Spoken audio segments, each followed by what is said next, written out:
Sir? Do we know anything about, or do you know anything about Fort Knox? No. I don't, whether, how much gold we have there? No, I'm not, you know, in let's face it, we have a fiat currency. Economic activity, a banking sector is always driven by confidence. And the reason these debt crises occur so rapidly is confidence can be lost virtually overnight. I mean, that's what happened when we started having, you know, some of these credit markets seize up. When, you know, what are the short-term money markets, when they called broke the buck, when their assets weren't worth the dollar value, the short-term assets, that scared people, it created a panic.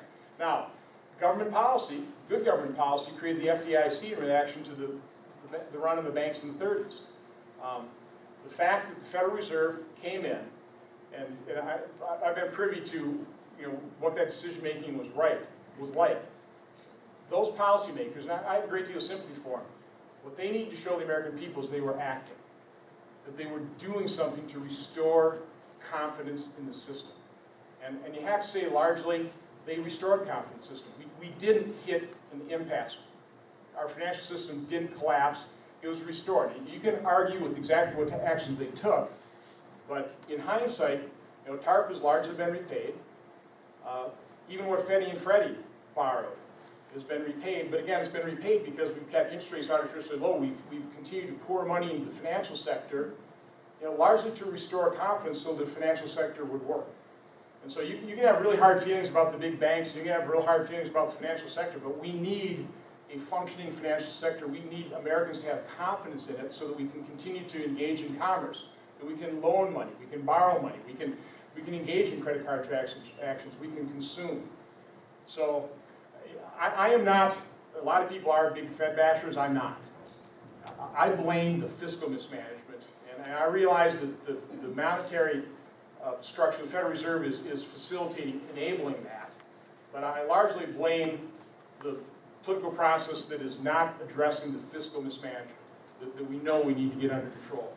Now, I've actually got a great deal of sympathy for what the Fed is trying to do, trying to maintain a reasonable pricing level so we don't fall into deflation. Of course, we're risking, by doing this, we're risking future inflation.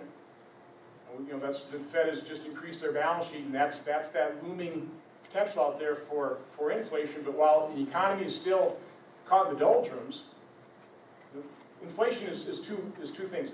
It's the volume money plus the velocity money. Right now, the velocity money is still quite low. So you need to pump up the volume money so that we don't fall into deflation, which would actually be more harmful than inflation. So I kind of got into more, listen, monetary policy is incredibly complex. And I don't think there are a whole lot of people, me included, that fully understand it. And a lot of this stuff is still, I mean, people are trying to do something, not fully understanding the repercussions, really not understanding how we're going to withdraw the balances from the Fed balance sheet. It's very complex. But again, I've got a great deal of sympathy for the Fed. Yep?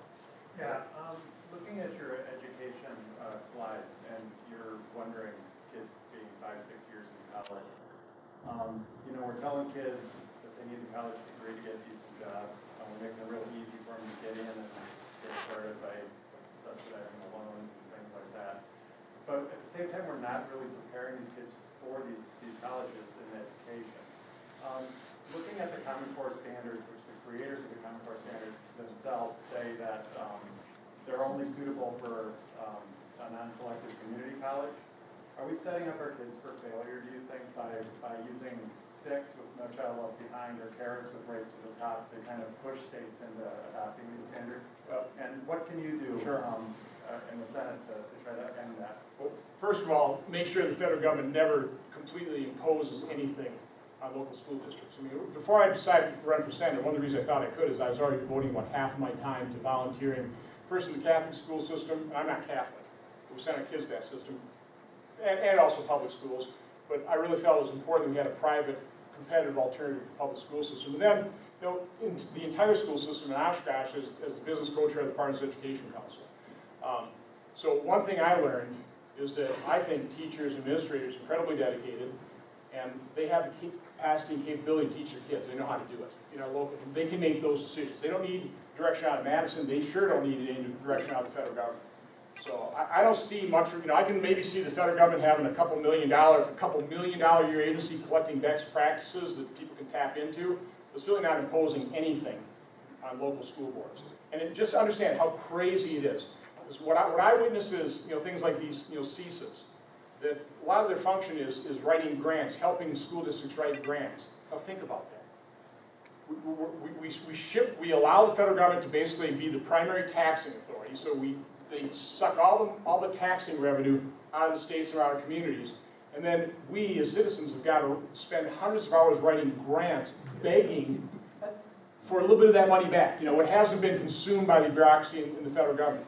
Yeah, that's why I'm asking Americans, Wisconsinites to think about it. Believe what your eyes and ears are telling you about the federal government. It is ineffective, inefficient, dysfunctional, broken. Quit growing it. Quit giving it power. Demand the power back to our localities, to municipal governments, to the state where, you know, really our constitutional framework but let me also address another issue.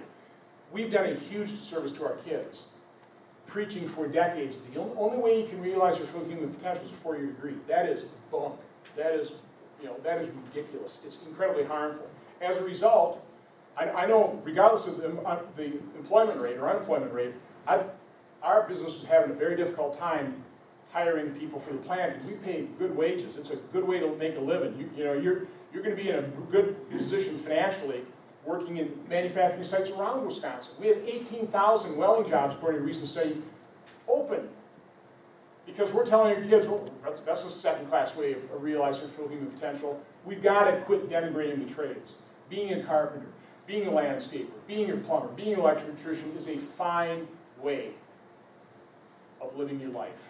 You don't have to have a 4-year degree. If you want one, we want to make it accessible. That's true. Getting education does prove to be good, particularly as we have to understand what our comparative advantage here is in America versus developing countries where you're going to have competition from low labor countries. That's not necessarily a bad thing. We actually take advantage of that. I mean, I pay a lot less for shirts because they're being manufactured with very low-cost labor, but that's raising those people up. That's allowing them to realize their human potential.